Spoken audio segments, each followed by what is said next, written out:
Hello, welcome everyone to this video. And in this video, we are going to be talking on one of the most important topic or discussion as long as trading is concerned, and that is risk management and trade sizing, right?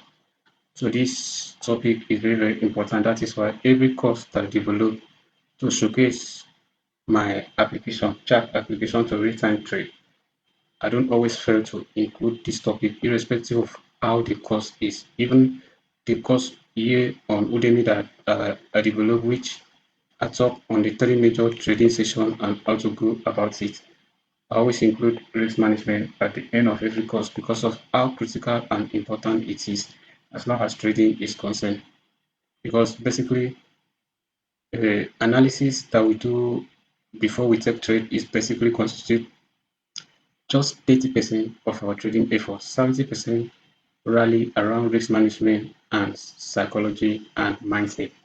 So that apart, a successful trader survives not by predicting market perfectly, but by protecting capital while letting profitable trade run, right? It's not really by analysis, market forecast, but risk management is the key. Risk management defines the difference between gambling and a professional trader. So and professional trading. So if you know how to play around your risk management very well, you will see that forex trading or financial market trading is not a gambling, has always been broadcast by some individuals who actually came into the market because they see trading as a quick rich scheme. But when they come, they see opposite. So they decide to call the market a gamble. So I'm going to take you guys through three of the key things that you need when it comes to risk management and trade sizing. And the first one is risk per trade. So how much percentage should you risk in every trade or every position that you open? Like I always stated in the previous topic randomly, the golden rule never risk more than 1 to 2% of account equity per trade. What do I mean by golden rule? This is the percentage or the range that is accepted by majority of forex war, right? Forex war, I mean by majority of traders, this is the range. But individuals can also have their own input because personally, I don't go above 0.5, right? I don't go above this pay position, or if I'm using a profit account, I do go to I do go, let's say, 1% of my total trading account balance, or in the case of profit, I will only calculate this based on the drawdown, overall drawdown that I usually organize or calculate this against, not the entire money. So what does that mean? For example, if your trading equity is £10,000, so if you decide to risk 1% of 10,000, then you have to bear in mind that every position that you open, if the trade go against you, you're going to lose £100, right? Then we have number two, position sizing and formula, and this is the formula for position sizing to obtain your position sizing. This is basically the general formula. This formula ensures each trade carries the same risk level regardless of stop loss distance. Larger stop loss should naturally result in smaller position sizing. That is what that statement means. Larger stop loss should naturally result in smaller position sizing. If I want to trade, for example, I want to trade Euro USD and I intend to open these two position. So I will open the first one using 0.40, for example, right? 0.40 lot size. I open second position. Just if I do this most times, I do it because when this first one moves certain number of pips, I may early close while I still hold the second position. So let's assume this one, the stop loss size was 30 pips. 30 pips stop loss size. Then according to this, I decided to risk 60 pips stop loss size. So I'm going to definitely allocate just 0.20 loss size to this second trade because the stop loss size, the stop loss pips is larger than the first one. Because while I'm doing this, I want to stay within my range of how I structure my risk management. So that's basically what that means. Then on the third, we have risk to reward ratio. I've talked about this also randomly at the beginning of this topic that the best risk to reward ratio for you to take as long as currency pair is concerned is 1 is to 2. What does this mean? If your stop loss is 30 pips, like in my case, I trade 30 pips fixed in a stop loss, then take profits should be 60 pips. That's 2 times the size of your stop loss. Also, I have a trading associate that usually trade 1 is to 1. But trust me, this person is trading indices or stock. He has potential of going a whole week and he will not lose a single trade. But I don't think this really makes sense in the currency pair due to volatility of the currency pair. If you apply this risk to reward ratio on the currency pair, you will realize that if you go full trading week Monday to Friday and you lost the higher number of days, you will see that the account is not going to be on the increase. The account will definitely, reduce. You stand a chance losing your money. This person is able, like I said, some weeks you do go with 100 over 100 trading. That means if you open 5 positions in a week, you win all. But I don't think that is possible with currency pairs. I doubt, yes, because of the liquidity of the currency market. It's not possible. So it is advisable to stay with this at least. You can go 1 is to 3, 1 is to 4, but this is the least you should stay. Why this is advisable is that assuming in the currency pair, you stay, okay, you open trade Monday, Tuesday, Wednesday, Thursday, Friday. And like I said, in my case, I trade 30 pips, stop loss size, and take profit 60, right? So that is basically 1 is to 2 risk to reward. So you realize that using this 1 is to 2,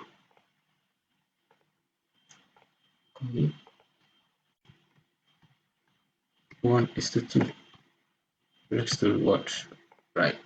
So if you're using that, you realize that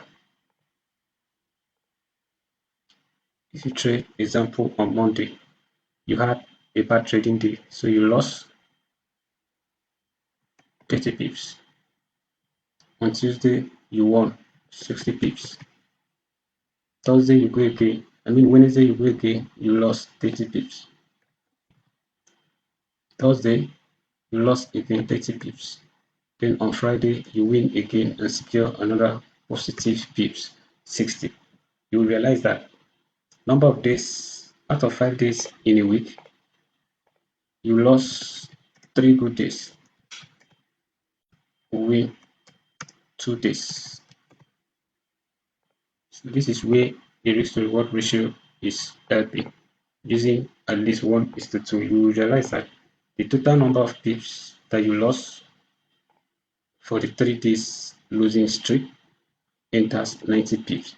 That is 30 multiplied by 3 days that you lost. That will give you 90 negative pips, right? Then using 1 is to 2 risk to reward, number of days you won is 2. That is 60 times or multiply by 2, and that will give you 120 pips, positive pips. So if you deduct 120 or 90 from 120, you realize that at the end of the week, your account will still be up with positive 30 pips. But the case might be different if you are using 1 is to 1 risk to reward. So basically, this advantage of sticking to at least 1 is to 2 risk to reward ratio. So that is what that means. So number 4, risk control tip, just avoid over leveraging. We assess position sizing if trade multiple correlated pairs. If trading multiple correlated pairs, what does this terms implies? Just like I said when I started the video, I have a course in which I talk about 3 major trading sessions. That's New York, London, and then Asia, or you can choose to call it Tokyo.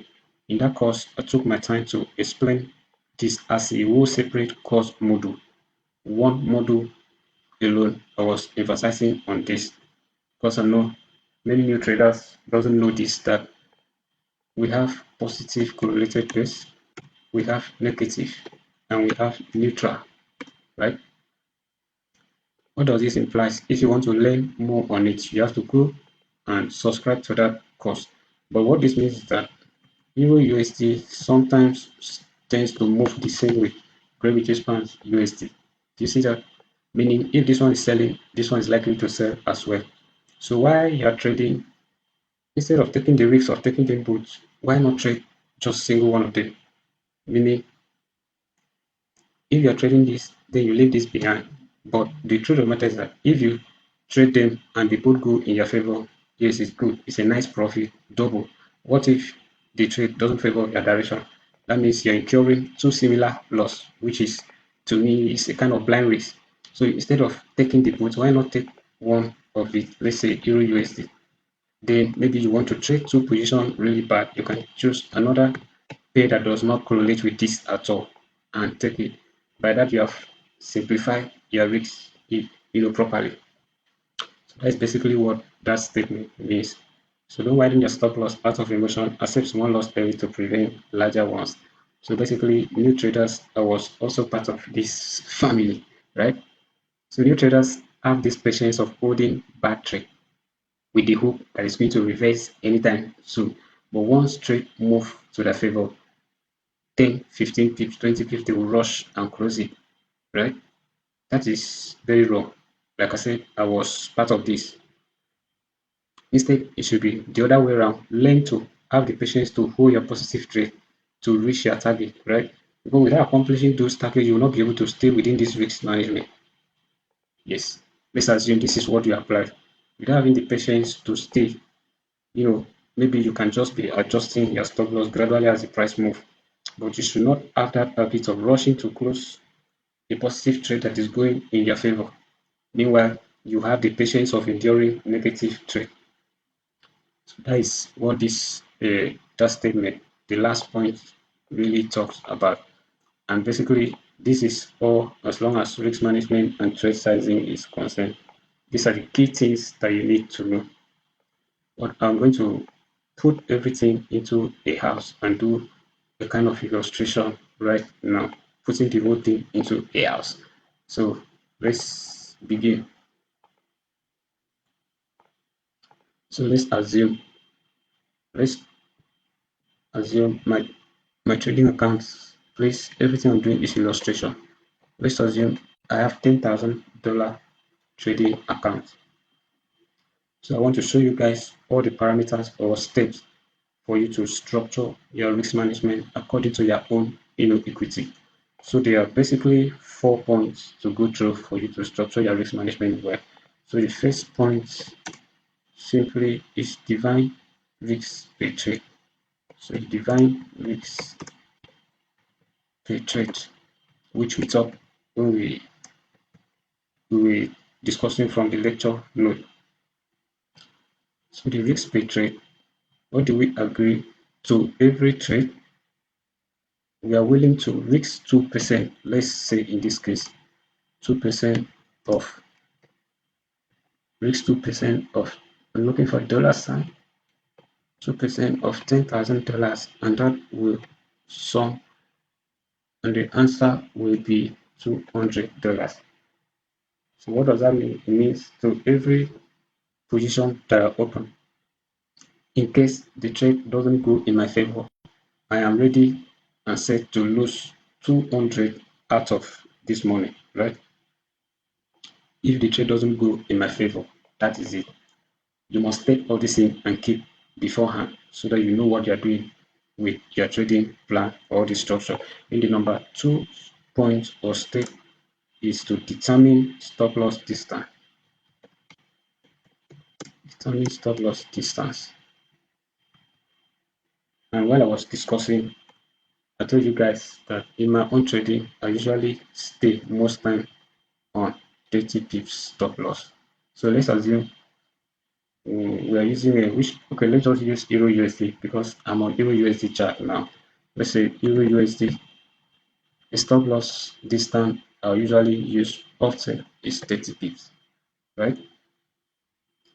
So after that, the next thing for you to define in your trading risk management parameters, right, is calculate required peak value. Calculate required peak value. You have to know how much one peak movement costs on the currency pair that you're trading with based on the risk management that you want to set up. So in that case, what are we looking for? We're looking for peak value, right? So peak value, the formula, just as we state in that lecture note, the formula is risk amount, which in this case is $200. Risk amount divided by 30. What is the 30? 30 is our stop loss distance. So this will give us 200 divided by 30, which answer to 6, sorry, equals to 6.67. So this is our peak value. Therefore, our peak value equals to 6.67, right? Let me adjust this upward a bit. Then number 4 points is calculate peak value to lot size. I mean convert peak value to lot size. Convert peak value to lot size, right? So basically, we are determining how much we are willing to risk. We have our stop loss distance, and we have how much it will cost per bit. So the next thing is for us to determine our loss size. What does that really mean? You know that you want to risk 2% of your account. You know your stop loss discount. The next difficult task is for you to know a loss size that when the trade move 30 pips against you, for example, is going to produce this amount of money, right? So loss size formula, loss size equals to desired peak value, which we obtained already, divide by 10. Okay, I've missed something where 10 is coming from, right? So we're dealing with Euro USD.